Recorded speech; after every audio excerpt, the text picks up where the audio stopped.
If you're really serious about building this bed frame, I strongly recommend you guys to watch from beginning to end, because I am going to provide you with all the information you're going to need, the sizes, the tools, and everything. I'll also link down all the information and break everything down, so please do not skip any moment or you will be confused.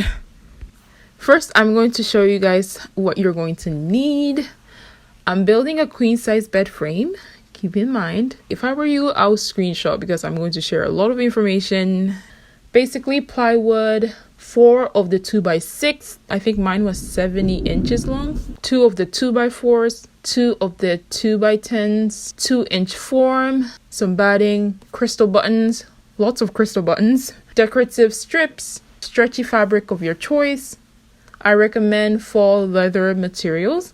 For tools, tufting needles, electric heavy-duty stapler, decorative furniture feet, screwdriver, screws, nails, a very dark marker, a ruler, a leveling tool, measuring tape, a good old hammer, a spray adhesive. Again, I'll link down everything down below, so screenshot and do yourself a huge favor. So here's the anatomy of the bed. The plywood is going to be used for the front and the backboard. 2 of the 2x6 is going to be used for the wing for the backboard, right side, and the other 2 for the left. For the front board, each 2x4s are going to be attached on the left side and right side, and the 2x12s are going to be used to connect the wings, which are connected to the boards, if that makes sense. For the boards, backboard, the width of the line here is going to be 3 inches. And this vertical line is going to be 4 inches. There's going to be a button every 6 inch horizontally, in total 10, and the button every 8 inches vertically after the offset, so 5 buttons. For the front board, the offsets are the same, 4 inches vertically and 3 inches horizontally. Button every 6 inch horizontally, which means 11 buttons horizontally, first row. Vertically, button every 8 inch. Again, make sure to screenshot this because it's very important. You can't mess up with the measurement, I'm telling you. I started with the headboard. First, I started making tufting markings exactly and precisely, because if you get lazy here, everything is going to mess up. Next, I made a bold X mark on all the intersections where the buttons are going to go through. After all the markings, basically, I'm going to drill the X's and then carefully roll on the foam. And when the foam is stuck on the board, I'm going to cut the edges clean with the cutter. Doesn't have to be perfect, but cleaner the better.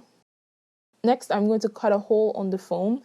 But the problem is you can't see the X marks.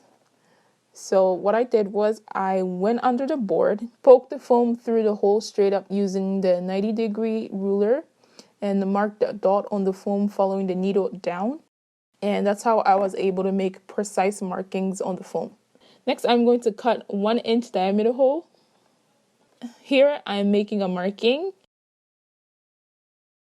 Then I'm going to follow the cutout marking with the cutter knife, and then I'm just going to pull out the foam. Next, I'm going to spray adhesive on top of the foam, nice and even. Then I'm going to place the batting. Now again, I'm going to have to make holes.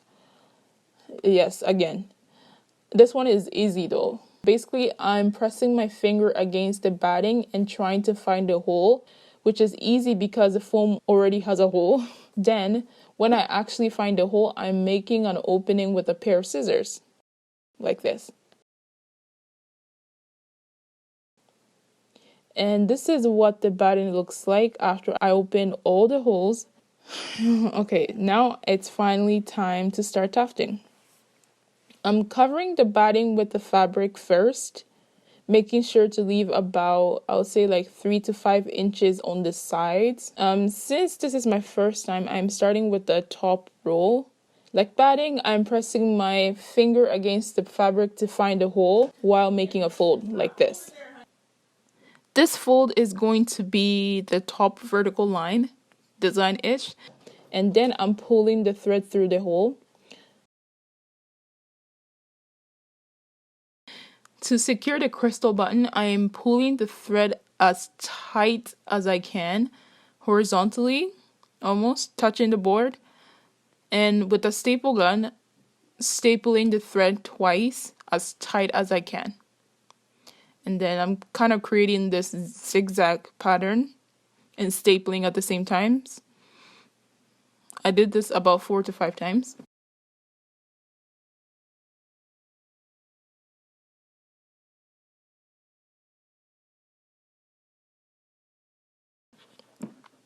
And now I'm working on the roll right below.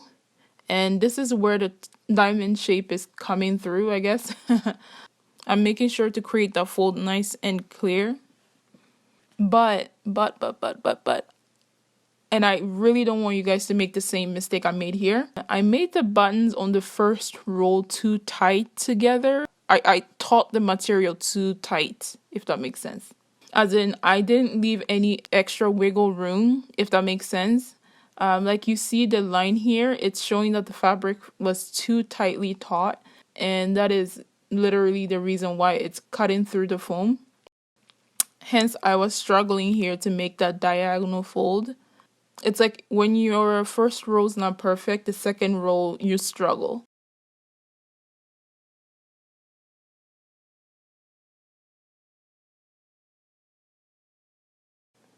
By the way, everything I did in this video, I learned from YouTube videos made by the amazing upholstery craftsmen. I'll link some helpful videos down below, and they're all beginner friendly in my opinion.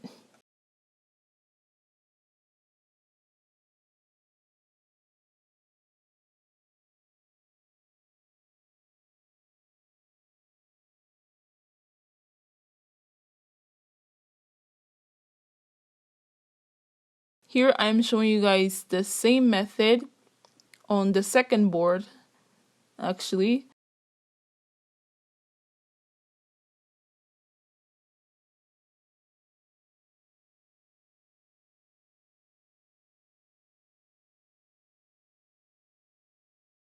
I'm going to spray adhesive nice and even.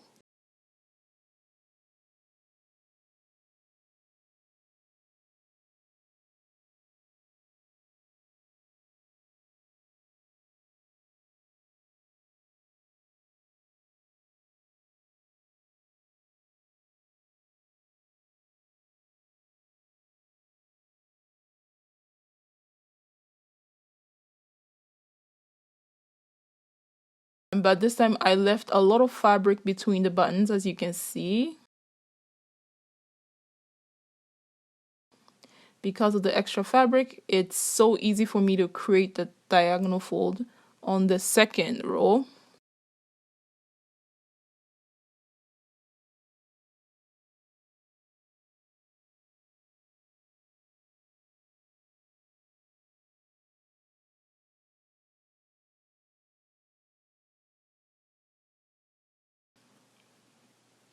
Now I am going to quickly show you the front board. This is the finished product. So now that both boards are completely done and tufted, I'm going to add the wings. First, I'm going to make the 2 wings for the front board. Then I'm cutting out a piece of fabric like this. And please refer to the diagram.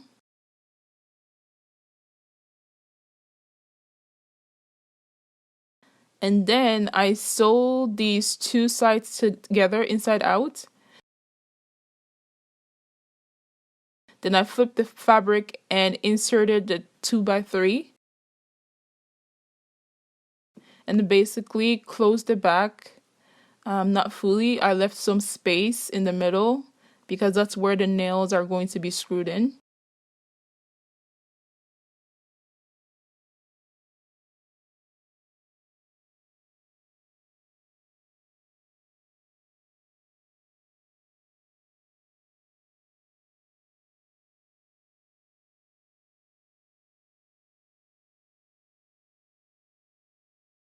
I made 2 of these, obviously, and now I'm placing the 2 wings with the back faced up, and I literally placed the board tufted face up. With my drill, I drilled holes from under the foam.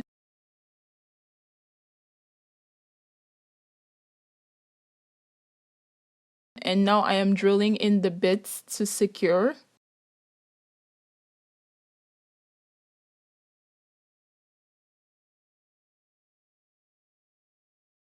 And now that's done, I'm going to cut the excess batting.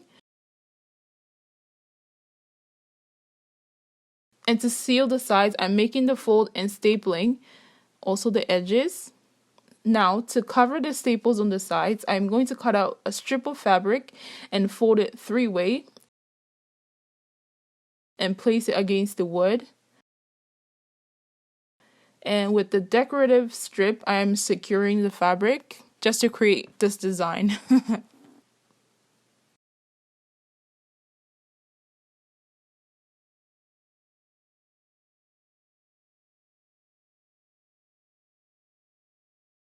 Now there's an extra 1-inch space here because originally I miscalculated, but all the measurements and calculations I've given you is the updated and the correct ones, so you don't have to worry about that. It's time to add bedwear brackets.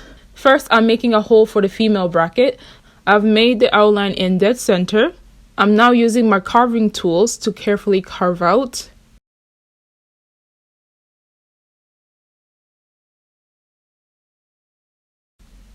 And time and again, I insert the bracket to see if I dug deep enough. I also dug 2 holes where the male bracket hooks are going to be hooked.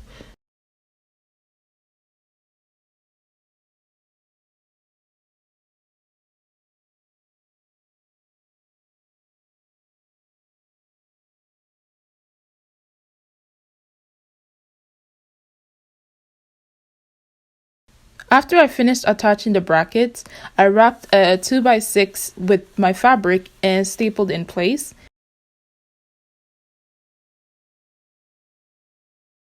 Then made an opening so I can drill it against the board. Then I'm adding a second piece of the 2x6 for some added thickness.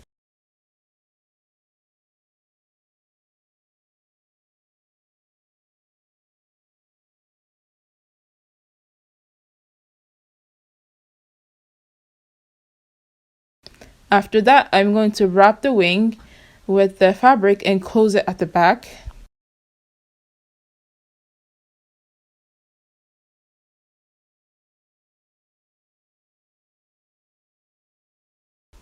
Now I apologize, I lost some footage, but I added the furniture footings to the front board, and basically I connected the boards with the side rails, and the bed looks like this.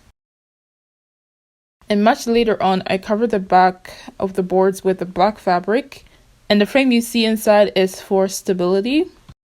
I got this from Amazon, which I'll also link down below. I'm also fixing the rough edges.